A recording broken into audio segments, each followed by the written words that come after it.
Maharashtra state transport कामगार संघटनेच्या वतीने कामगारांच्या प्रलंबित विविध मागण्यांसाठी आज चिकलठाणा मध्यवर्ती कार्यशाळेसमोर निदर्शने करण्यात आली। महाराष्ट्र राज्य परिवहन महामंडळाच्या कर्मचाऱ्यांची वेतनवाढ, थकबाकी, महागाई भत्ता आदी मागण्यांची तातडीने दखल घेतली नाही तर 5 मार्च रोजी राज्यातील सर्व बसस्थानके आणि आगाराच्या बाहेर निदर्शने करण्याचा इशारा महाराष्ट्र स्टेट ट्रान्सपोर्ट कामगार संघटनेकडून देण्यात आला होता। सर्वोच्च न्यायालयाच्या निर्देशानुसार एसटी महामंडळातील कर्मचाऱ्यांना 2018 पासून महागाई भत्ता त्वरित देण्यात यावा असे आदेश देण्यात आले।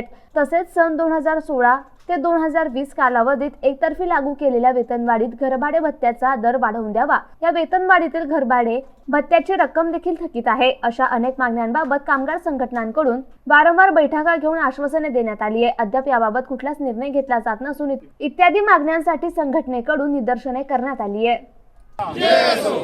स्पेअर पार्टचा पुरवठा झालाच पाहिजे। स्पेअर पार्टचा पुरवठा झालाच पाहिजे। आज राज्यभर एसटी कामगार संघटनेचे तीव्र निदर्शने आयोजित केली होती आणि त्याप्रमाणे आम्ही नोटीस दिली होती। तर मध्यवर्ती कार्यशाळा चिकलठाण्याच्या द्वारसभेवर आम्ही आमच्या ज्या रास्त मागण्या आहेत त्या मागण्या घेऊन आम्ही निदर्शनं केली आणि त्या निदर्शनांमध्ये प्रामुख्याने मध्यवर्ती कार्यशाळा चिकलठाणा येथील जे श्रमिक तास आहेत 1176 आमचे पूर्ववत करण्यात यावे, कारण एकतर्फी प्रशासनाने 200 तास आमची कपात केलेली आहे। त्याचा पूर्णपणे कामगारांवर मोठा विपरीत परिणाम होत आहे, असंतोष निर्माण होत आहे आणि त्याचबरोबर गुणवत्तेवर त्याचा परिणाम होत आहे।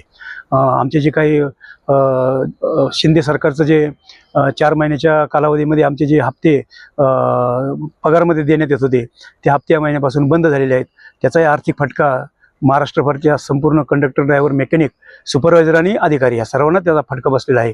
आमची विनंती हीच आहे की जे काही आता हप्ते त्यांनी आखून दिलेले आहेत प्रत्येकाचे 2500, 2000, 3000, 4000 ते हप्ते पूर्वत चालू करण्यात यावे आणि कामगारांना थोडीशी त्यांनी त्याची आधार आहे तो आधार द्यावा। राज्य सरकारला 53% महागाई भत्ता अदा केलेला आहे ह्या महिन्यापासून, परंतु आमचा 47%वरच आमची बोळवण केलेली आहे आणि त्याचा परिणाम असा होतोय की आमचं जे काही 2018 पासूनचा महागाई भत्ता आहे, घरभाडे भत्ता आहे, वेतनवाढीमधील 1% फरक आहे हे तसेच रखडलेले आमचे संपूर्ण वित्तीय देयक आहेत।